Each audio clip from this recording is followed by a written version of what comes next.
Lévitique 25, chapitre 1, versets 1 à 7. Sur le mont Sinaï, le Seigneur dit à Moïse, « Communique ceci aux Israélites. Quand vous serez entrés dans le pays que je vous donne, vous laisserez périodiquement le sol se reposer en mon honneur. Pendant 6 ans, tu sèmeras dans tes champs, tu tailleras tes vignes et tu en récolteras les produits. Mais la 7e année sera mise à part pour moi. Ce sera une année de repos complet pour le sol. Tu ne devras pas semer dans tes champs ou tailler tes vignes. Tu ne devras même pas moissonner ce qui aura poussé tout seul depuis l'année précédente, ou vendanger les grappes qui auront mûri dans les vignes non taillées. Car ce sera une année de repos complet pour le sol. Toutefois, vous pourrez consommer ce qui aura poussé naturellement pendant l'année de repos complet. Toi, tes serviteurs et tes servantes, de même que les ouvriers salariés et les immigrés résidant chez toi. Tous ces produits serviront également à nourrir ton bétail et même les bêtes sauvages de ton pays. Romains 8, de 18 à 25. J'estime en effet que les souffrances du temps présent ne sont pas comparables à la gloire que Dieu nous révélera. La création entière attend avec impatience le moment où Dieu révélera ses enfants, car la création est tombée sous le pouvoir de force qui ne mène à rien, non parce qu'elle l'a voulu elle-même, mais à cause de celui qui l'y a mise. Il y a toutefois une espérance, c'est que la création elle-même sera libérée un jour du pouvoir destructeur qui la tient en esclavage et qu'elle aura part à la glorieuse liberté des enfants de Dieu. Nous savons en effet que maintenant encore, la création entière gémit et souffre comme une femme qui accouche. Elle le fait en solidarité avec nous, car ce n'est pas seulement la création qui souffre. Nous, qui avons déjà l'Esprit Saint comme première part des dons de Dieu que Dieu a promis, nous gémissons aussi intérieurement en attendant que Dieu fasse de nous ses enfants et qu'il délivre nos corps de leurs souffrances. Car nous avons été sauvés, mais en espérance seulement. Si l'on voit ce que l'on espère, ce n'est plus de l'espérance. Qui donc espérerait encore ce qu'il voit ? Mais si nous espérons ce que nous ne voyons pas, nous l'attendons avec persévérance. Jésus se rendit à Nazareth où il avait été élevé.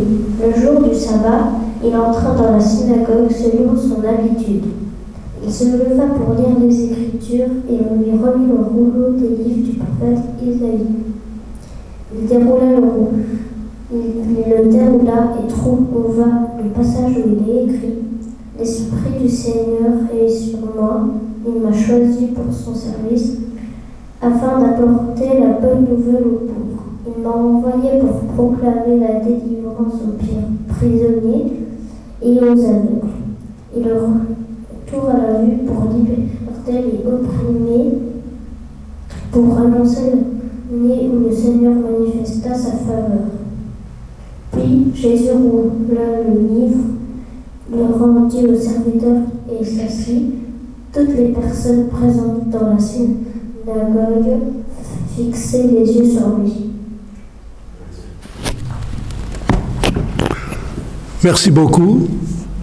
C'est toujours avec une grande joie quand j'ai l'occasion de passer ici pour partager la parole avec vous. Je ne sais pas si vous vous souvenez sur quoi j'avais parlé, j'avais prêché la dernière fois, mais si jamais vous avez oublié, sachez que c'est une responsabilité partagée. Soit vous n'avez pas bien écouté, soit je n'ai pas bien prêché. Et aujourd'hui, je voudrais vous inviter que vous écoutiez bien et que j'essaye aussi de bien prêcher. Et comme ça, la prochaine fois, je dis, si jamais vous avez oublié, peut-être que vous ne l'avez pas oublié, je ne vais pas vous questionner. Mais en tout cas, je voudrais vous proposer aujourd'hui d'être attentif.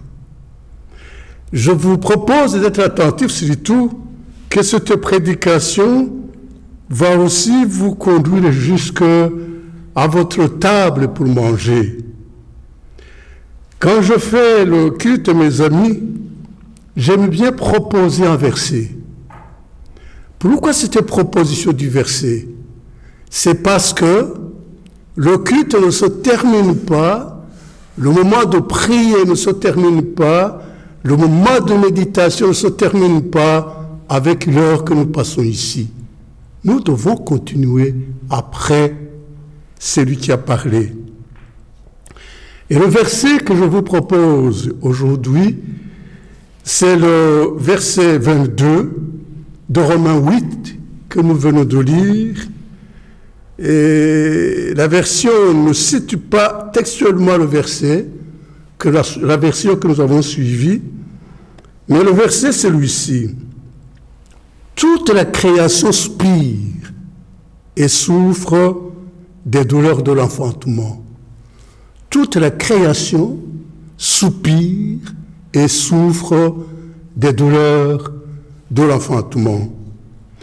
Et à ce verset-là, je voudrais qu'il soit accompagné par deux mots ici. La création, le repos. La création, le repos. Mes frères et sœurs, vous savez que nous vivons dans une église qui essaie comme de s'organiser malgré sa faiblesse.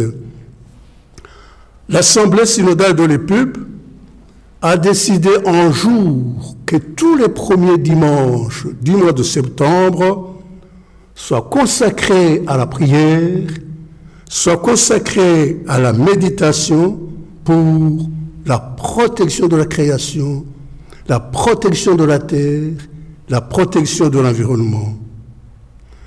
Votre pasteur m'a dit que vous avez déjà eu le moment qui a été consacré à cette méditation pour la cause de la création.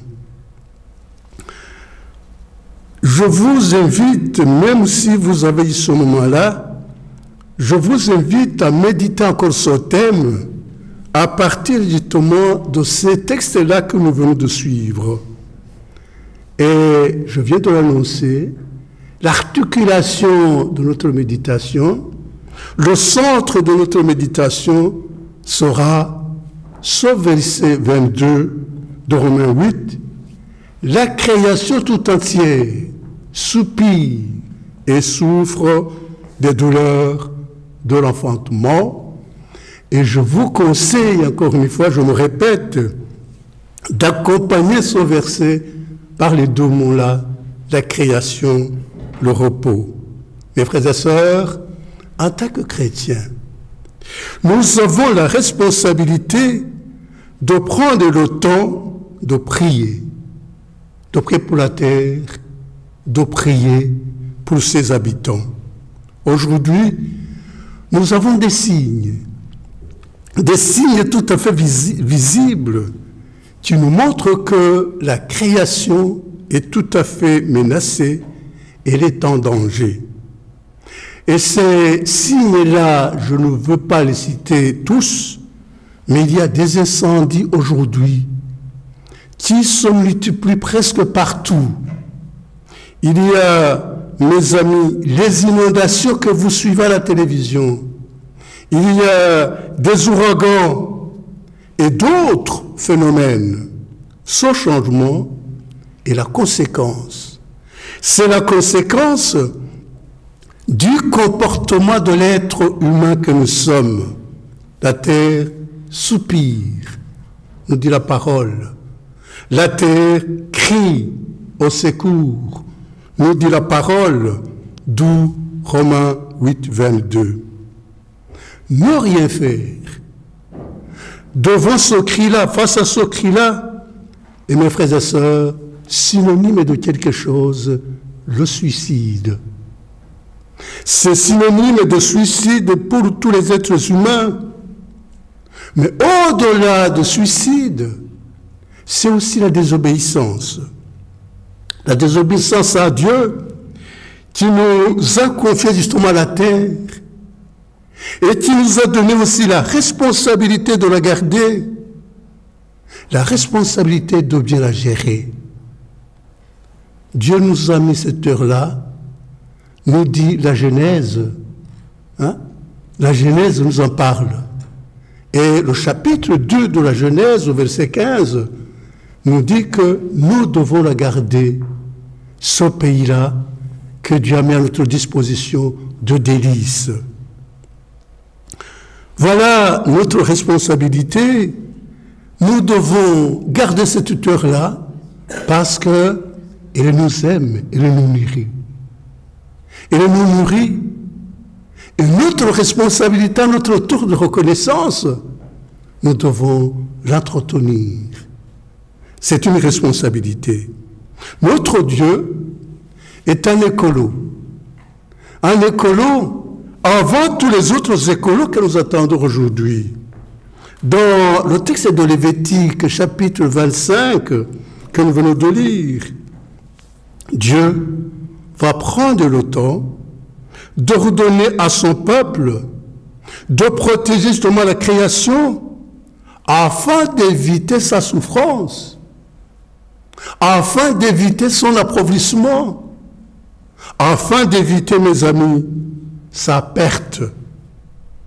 Dieu exige à Moïse de dire à son peuple comment son peuple doit effectivement protéger la terre. La terre, si vous avez bien suivi le passage, doit se reposer. Doit se reposer. Le sol ne devait pas être cultivé, devait être cultivé pendant 6 ans, mais la 7e année, on doit la laisser en paix. La terre. Donc la terre doit se reposer, et c'est ainsi que même la vigne ne sera pas taillée.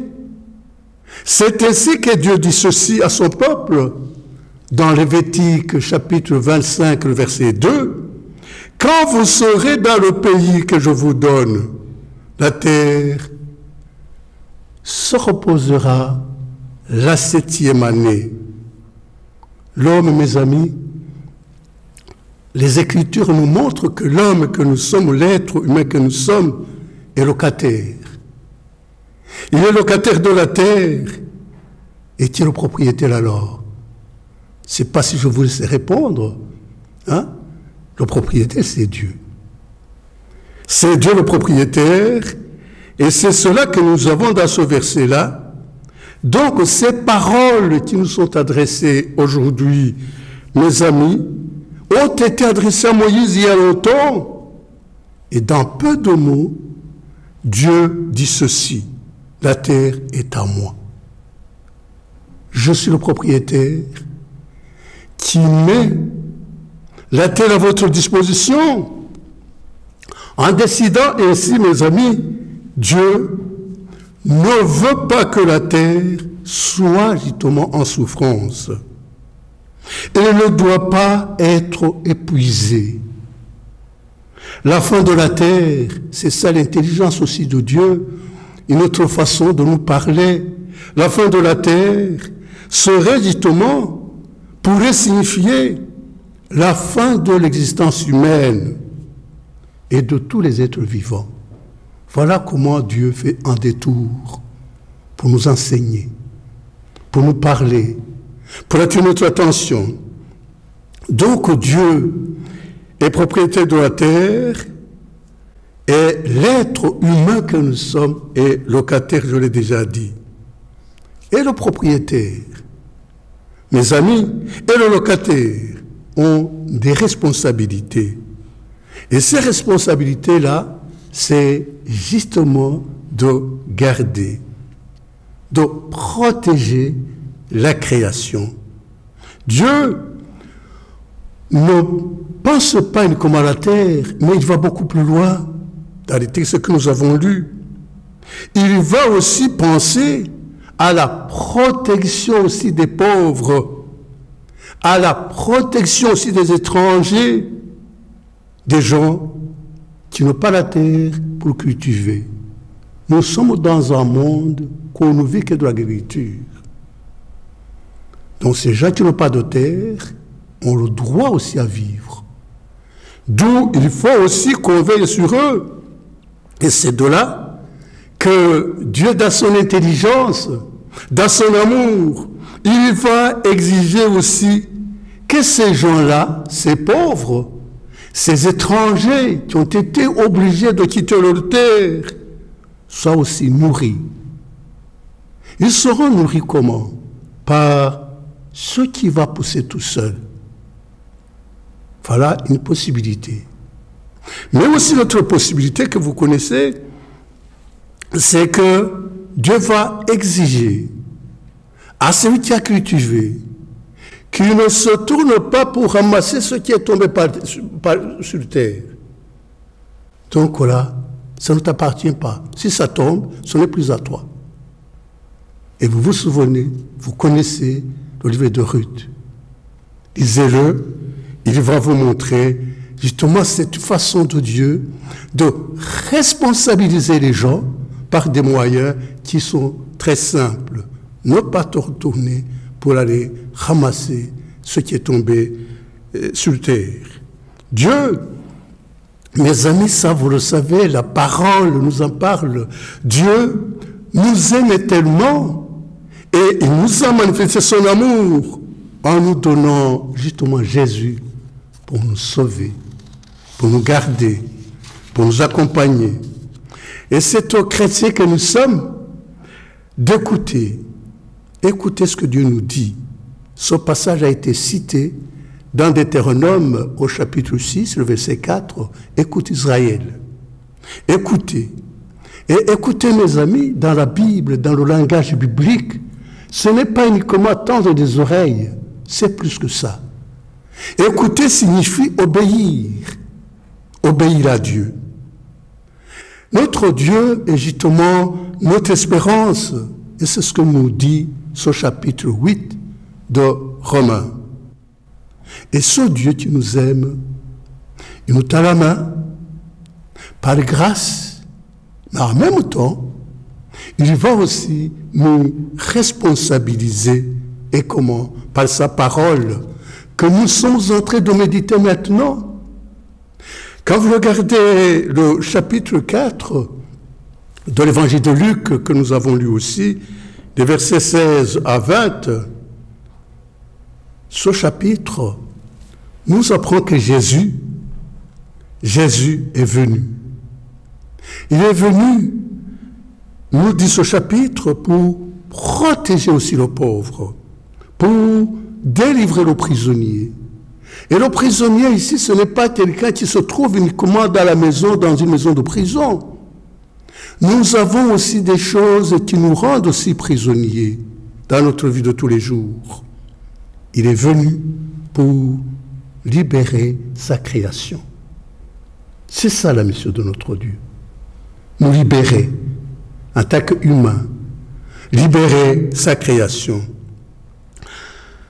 Mes amis, ce devoir de protéger la terre est aussi la protection de l'humanité. C'est l'obéissance à Dieu qui nous demande d'être attentifs à ce que nous mangeons. Je vous disais qu'aujourd'hui, je vais vous amener aussi chez vous.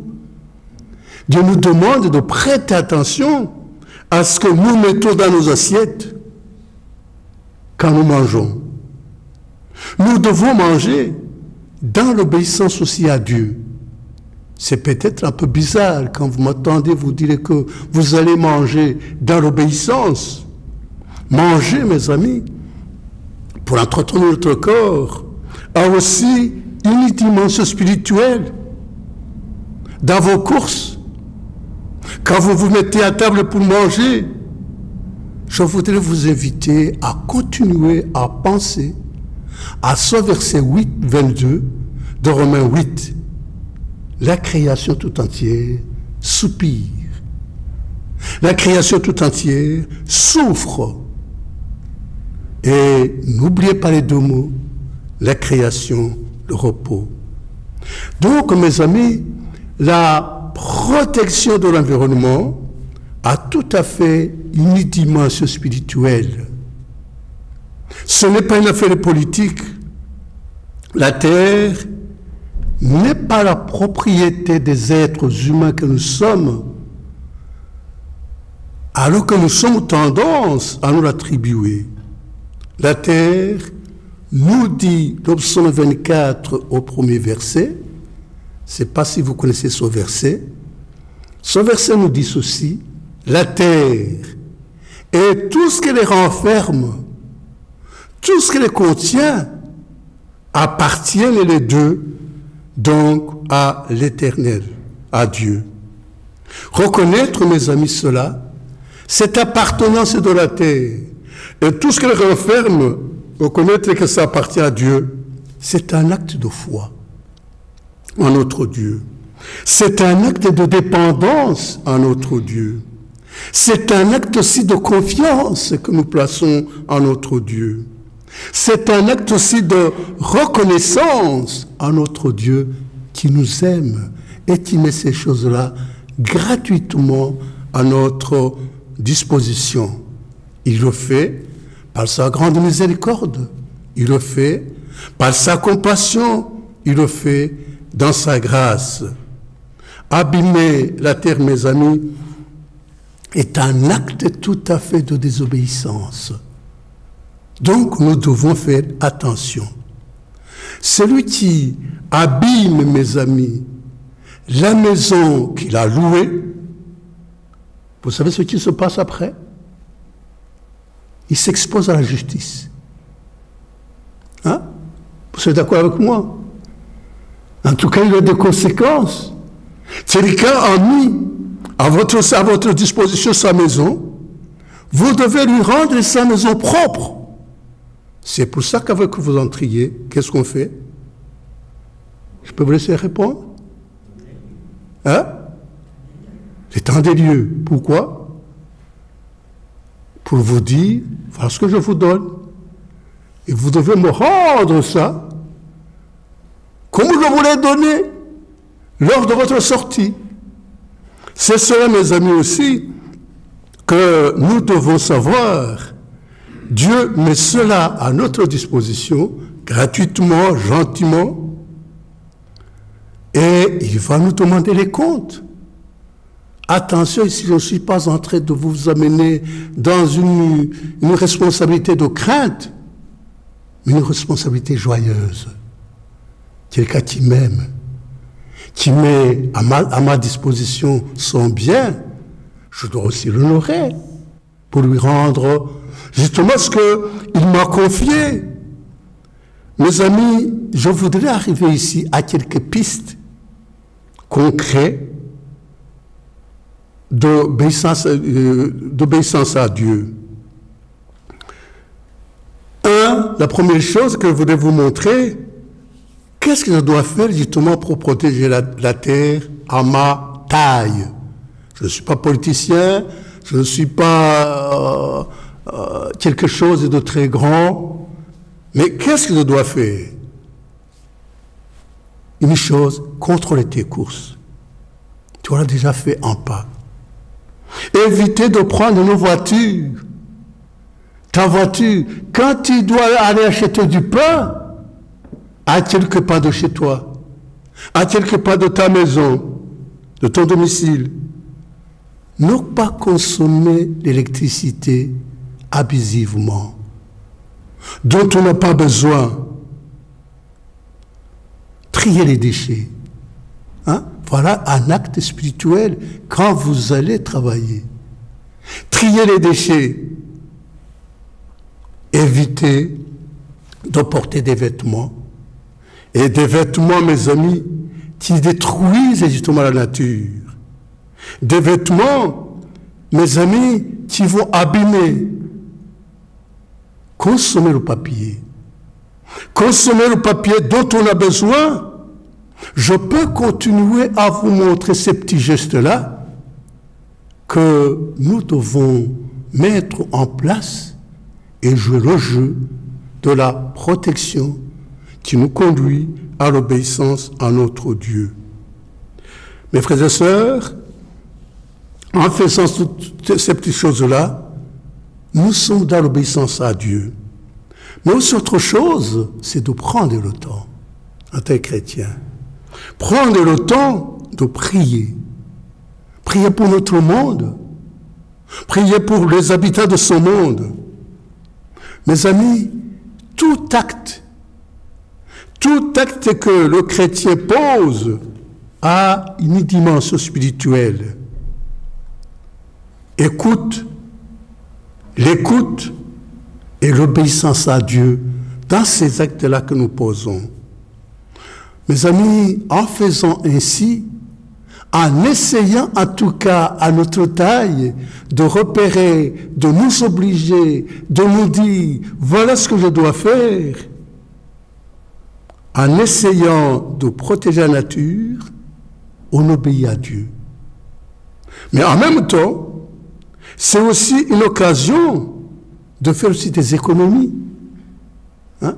Voilà notre Dieu, comment il est intelligent. Ça nous ramène aussi à économiser aussi. Et on devient ainsi, en faisant ces choses-là, on devient intendant. Le terme que Jésus a souvent utilisé, on devient de bons intendants du Christ qui nous demande d'être justement des femmes et des hommes responsables. Nous devons prendre le temps de faire le silence devant Dieu. Faire le silence devant Dieu et d'essayer aussi de confesser nos manquements dans nos erreurs de gestion de ce que Dieu a mis à notre disposition. Le verset du jour que je vous conseille, Romains chapitre 8, le verset, vous vous souvenez, 22, toutes les créatures soupirent et souffrent des douleurs de l'enfantement, avec deux mots, création, repos. Amen.